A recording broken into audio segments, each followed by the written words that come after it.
จับเย็นพี่เคยจับเล่นพี่เคยจับอม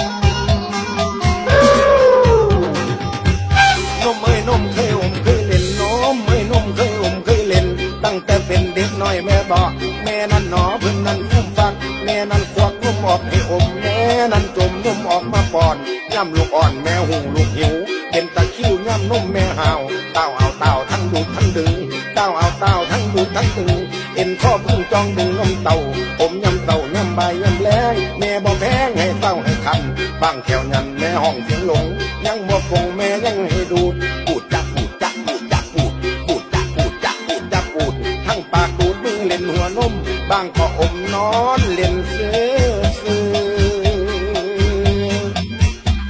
นม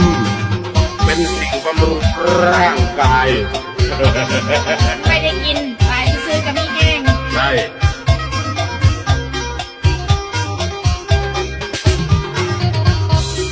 แม่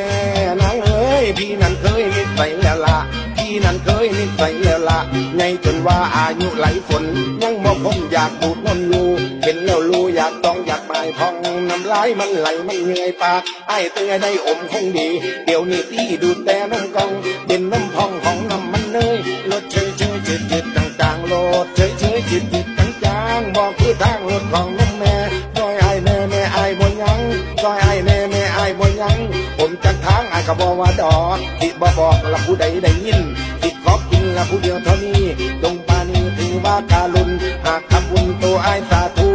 สาธุสาธุสาธุ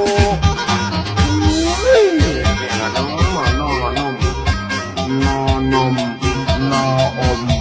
นอดุแน่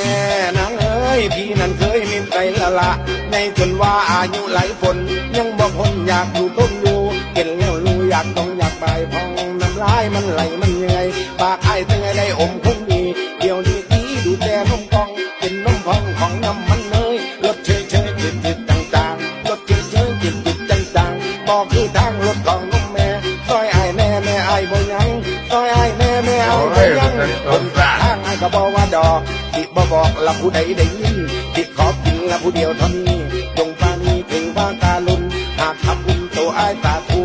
สาธุสาธุสาธุ